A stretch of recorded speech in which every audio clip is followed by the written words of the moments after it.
Hi ನಮಸ್ಕಾರ. 9ನೇ ತರಗತಿ ವಿದ್ಯಾರ್ಥಿಗಳಿಗೆ ದ್ವಿತೀಯ ರೂಪಾತ್ಮಕ ಪರೀಕ್ಷೆ 2 ಎಪೆಟ್ಟು ಸಂಬಂಧಪಟ್ಟಂಥ ಪ್ರಥಮ ಭಾಷೆ ಕನ್ನಡ ಸಂಬಂಧಪಟ್ಟಂಥ ಪ್ರಶ್ನೆ ಪತ್ರಿಕೆ ನೋಡೋಣ. ಒಟ್ಟು 20 ಅಂಕ ಹೊಂದಿರುವಂಥ ಪ್ರಶ್ನೆ ಪತ್ರಿಕೆ ಆಗಿರುತ್ತೆ. ಇಲ್ಲಿ ಕೊಟ್ಟಿರುವಂಥ ಪ್ರತಿ ಪ್ರಶ್ನೆಗೂ 4 ಆಯ್ಕೆಗಳನ್ನ ಕೊಡಲಾಗಿದ್ದು ಇವುಗಳಲ್ಲಿ ಸರಿಯಾದ ಉತ್ತರವನ್ನು ಆರಿಸಿ ಕ್ರಮಾಕ್ಷರಗಳೊಡನೆ ಬರೀಬೇಕಾಗಿರುತ್ತೆ.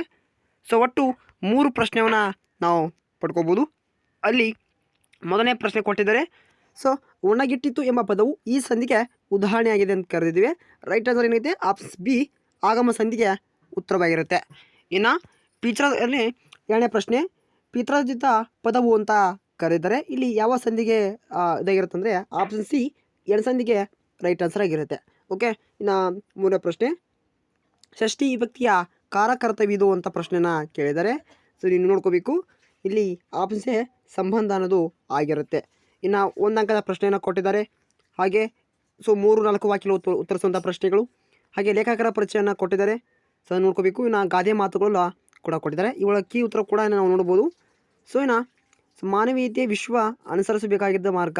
ಓಕೆ. ಸಂದರ್ಭ ಸರಿಸಿ ಬರೆಯುವುದು, ಕೊಟ್ಟಿರೋ ಪದ್ಯಭಾವವನ್ನು ಪೂರ್ಣಗೊಳಿಸುವುದು, ಅದು ನೋಡ್ಕೋಬೇಕು.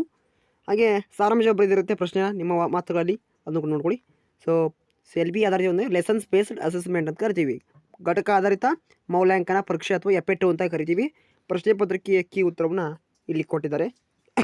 ನೋಡ್ಬೋದು ನೀವು ಆದೇಶ ಸಂಧಿ. ಓಕೆ. ಆದೇಶ ಸಂಧಿ, ಎಣ್ ಸಂಧಿ, ಹಾಗೆ ಸಂಬಂಧ. ಓಕೆ. ರೈಟ್ ಆನ್ಸರ್ ಆಗಿವೆ.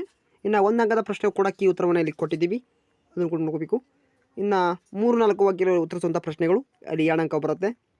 ಹಾಗೆ ಲೇಖಕರ ಪರಿಚಯಗೆ ಸ್ಥಳಕ್ಕೆ ಮತ್ತು ಕಾಲಕ್ಕೆ 1 ಅಂಕವನ್ನು ಕೊಡ್ತಾರೆ. ಓಕೆ. ಹಾಗೆ ಕೃತಿ ಪ್ರಶಸ್ತಿ ಕೂಡ 1 ಅಂಕ, ಒಟ್ಟು 2 ಅಂಕವನ್ನು ನೀವು ಪಡ್ಕೋಬೋದು.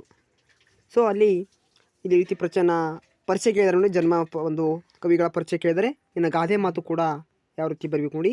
ಮಾನವೀಯತೆ ವಿಶ್ವ ಅನುಸರಿಸಬೇಕಾದಂಥ ಮಾರ್ಗ. ಓಕೆ. ನೋಡ್ಕೊಳ್ಳಿ ಯಾವ ರೀತಿ ಬರೀಬೇಕು ಎಂಬುದನ್ನು. ಕೊಟ್ಟಿರುವಂಥ ಪದ್ಯ ಭಾಗವನ್ನು ಪೂರ್ಣಗೊಳಿಸಿ. ಇನ್ನು ಕೊಟ್ಟಿರೋ ಪದ್ಯದ ಸಾರಾಂಶವನ್ನು ನಿಮ್ಮ ಮಾತುಗಳಲ್ಲಿ ಬರೆಯಿರಿ. ಒಟ್ಟು 2 ಅಂಕವನ್ನು ನೀವು ಪಡ್ಕೋಬೋದು. ಇದು ಪೂರ್ತಿ PDF ಕಮೆಂಟ್ ಬಾಕ್ಸಲ್ಲಿ ಪಿನ್ ಮಾಡಿರ್ತೀನಿ. ಹೋಗಿ ಎಲ್ಲ ವಿದ್ಯಾರ್ಥಿ ದುಡ್ಡು ಮಾಡಿಕೊಂಡು ಅಭ್ಯಾಸವನ್ನು ಮಾಡ್ಕೋಬೋದು.